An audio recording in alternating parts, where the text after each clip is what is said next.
Bonjour à tous les voyageurs et bienvenue dans ce nouvel épisode de la chaîne Itinerantis Voyage dans l'Histoire consacré à la fête de Noël. Ah, Noël!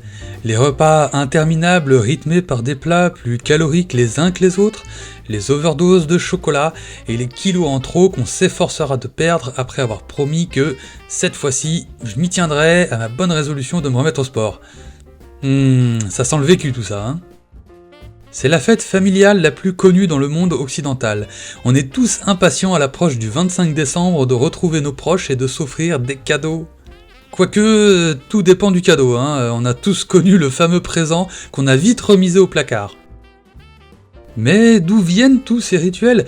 Le repas de famille, le sapin qu'on décore de guirlandes, les échanges de cadeaux, les illuminations, ou même le Père Noël? Au fil de mes recherches, je me suis aperçu que c'était bien différent selon les époques. Alors si vous aussi vous vous demandez c'était comment avant la fête de Noël, c'est parti. La fête de Noël, telle qu'on la connaît, célèbre la naissance de l'enfant Jésus dans la religion chrétienne, mais il n'en a pas toujours été ainsi.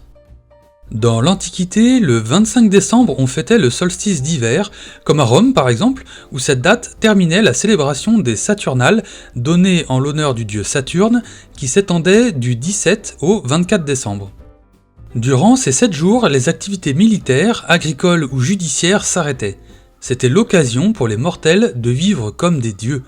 On festoyait ensemble, on décorait les maisons de plantes et de branches d'arbres, on s'offrait des cadeaux, et même les maîtres servaient leurs esclaves. Mais aussi en Scandinavie, où les Vikings célébraient le solstice d'hiver, Yule. Cette période coïncidait avec la disparition du soleil, laissant place à l'obscurité pour quelques semaines, ce qui, selon les croyances, ouvrait la frontière entre le monde des vivants et celui des morts dans la nuit du 31 octobre au 1er novembre. Tiens, il me semblerait que cette date rappellerait une autre fête appelée Halloween. Le solstice d'hiver représentait la renaissance du soleil qui venait clore ces 2 mois d'obscurité et faisait partie des fêtes les plus importantes. C'était alors l'occasion d'organiser de grands banquets et de décorer les maisons avec des bougies, du hou, du gui et d'autres sortes de plantes. Mais revenons à la Rome antique, où en 274, l'empereur Aurélien fixa au 25 décembre le jour de la fête appelée Dies Natalis Solis Invicti, soit le jour de la naissance du soleil invaincu, vous l'aurez compris naturellement. Il instaura cette fête à un moment clé, celui de la fin des Saturnales et du jour de la naissance de Mitra, qui est un dieu de l'Antiquité issu d'une divinité indo-iranienne, afin d'unifier religieusement l'Empire autour d'un même moment de partage et de célébration. Quoi de mieux que de se réunir autour d'une bonne bouffe pour apaiser les tensions, hein? Sauf si on parle politique à table, là c'est autre chose. Ce n'est qu'en 336 que l'on retrouve la première mention d'une célébration chrétienne à 25 décembre. Le christianisme devenant une des religions de l'Empire romain et ne connaissant pas avec exactitude la date de naissance de Jésus, il est fort probable que l'instauration de la fête de sa naissance ait été décidée pour adopter les coutumes liées à cette date en lui donnant un sens nouveau. C'est lors du concile d'Agde en 506 qu'il fut décidé que Noël serait une fête d'obligation. En gros, t'as pas le choix, t'es chrétien, tu fêtes Noël le 25 décembre. L'empereur Justinien en fera d'ailleurs un jour férié en 529. Merci Justinien.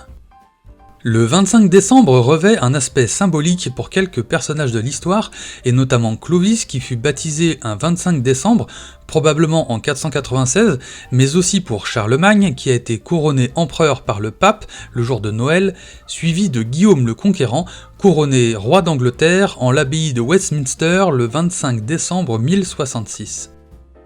Très vite, la fête de Noël va se répandre sur toute l'Europe. Elle a été célébrée en France au début du 5e siècle, puis à la fin de ce siècle en Irlande, au 7e siècle en Angleterre, au 8e siècle en Allemagne, au 9e siècle dans les pays scandinaves et au 9e, 10e dans les pays slaves. Au Moyen-Âge, la fête de Noël commencera à ressembler un petit peu plus à celle qu'on connaît aujourd'hui. En Angleterre, Noël durait 12 jours et on pouvait participer à des cérémonies en tout genre, comme des festins bien entendu, mais aussi des reconstitutions de la naissance de Jésus, des pièces de théâtre, de la musique dans les rues et plein d'autres festivités. Pour la petite anecdote, le roi d'Écosse Alexandre III épouse la fille du roi d'Angleterre Henri III le jour de Noël en 1251. S'en est suivi un majestueux banquet pour célébrer le mariage mais à la fois Noël. Matthew Paris, le chroniqueur de l'époque, écrit en extase l'abondance des festins à York, mentionnant en particulier le propre don de l'archevêque de 600 bœufs où tout a été dépensé pour le premier plat, et de cette circonstance, je vous laisse former un jugement parallèle du reste. Ça donne un petit peu l'idée des banquets qu'on pouvait donner à l'époque, et je vous parle pas de l'indigestion après avoir mangé tout ça, hein. On pouvait aussi participer à la fête des fous, organisée généralement les 26, 27 et 28 décembre. Cela consistait à élire le pape, l'évêque des fous, l'abbé des sots et d'autres personnages qui seront pour une durée déterminée les rois de Noël. C'est à partir de cette période qu'on a vraiment ancré dans les coutumes qu'à Noël, il faudra décorer sa maison, s'offrir des cadeaux et manger à rouler sous la table. Et c'est à la Renaissance qu'on verra apparaître les fameuses crèches où l'on représente la nativité, non plus sur des supports peints ou dessinés comme d'habitude, mais avec des figurines dans un décor où Jésus serait venu au monde. C'est en Italie que les premières crèches verront le jour dans les églises et couvents du XVIe siècle. Au cours des siècles suivants, les aristocrates et les nobles s'approprieront d'ailleurs cette coutume car la fête de Noël deviendra petit à petit un peu plus intimiste et familiale. Cependant, ces représentations ne seront pas au goût de tout le monde, et notamment des Anglais qui les interdiront en 1647 avant de les rétablir en 1660. Idem en Amérique du Nord, où la fête de Noël sera interdite par les premiers colons jusqu'en 1681. Et il faudra attendre le début du 19e siècle pour voir s'installer en Allemagne la tradition d'offrir des cadeaux aux enfants comme on le fait aujourd'hui. Et c'est d'ailleurs au théologien Friedrich Schleiermacher, désolé pour la prononciation si j'ai écorché le nom, qui écrira que la joie de l'enfant devrait s'exprimer non pas dans les églises autour d'éléments controversés et arrangés de la vie du Christ, mais au sein de la famille à travers l'expérience sensible de la présence divine. Alors on a vu la tradition des repas copieux, la crèche de Noël, les célébrations qui remontaient à bien longtemps, mais le sapin de Noël et la représentation du Père Noël sont eux bien plus récents. Et c'est encore une fois en Allemagne et en Alsace que l'on instaurera pour la première fois l'habitude d'avoir un sapin de Noël chez soi et de le décorer pour pouvoir y déposer des cadeaux à son pied. Les traces écrites les plus anciennes relatant la tradition d'un arbre de Noël datent de 1492 à Strasbourg ou à Sélestat en 1521. Cette tradition sera d'ailleurs exportée dans le reste de la France par des Alsaciens émigrés dans d'autres régions de l'Hexagone suite à la guerre franco-prussienne de 1870-1871. L'Angleterre adoptera aussi ce sapin de Noël au XIXe siècle lorsque la famille royale britannique, qui avait des origines allemandes, installa un sapin décoré au palais. Les origines du Père Noël viendraient également d'Allemagne, où l'on s'inspirait de Saint Nicolas, un évêque du IIIe siècle que l'on fête le 6 décembre et qui est synonyme de distribution de cadeaux. Au XVIIe siècle, les immigrés allemands aux États-Unis emmènent avec eux cette tradition qui prendra de l'ampleur et se transformera en Père Noël que l'on connaît actuellement. Puis, cette tradition, elle reviendra en Europe pour être adoptée par le plus grand nombre. Les Allemands sont aussi à l'origine des couronnes de l'Avent, des figurines de casse-noisette ou encore des marchés de Noël.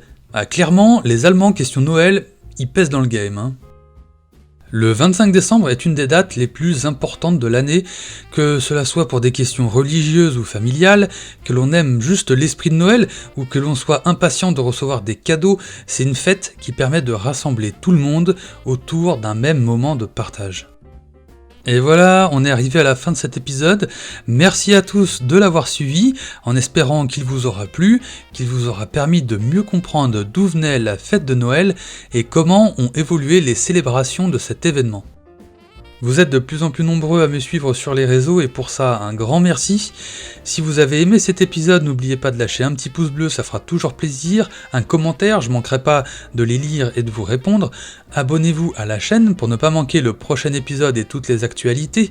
Et surtout, partagez car c'est ça qui me permettra d'encore plus développer la chaîne.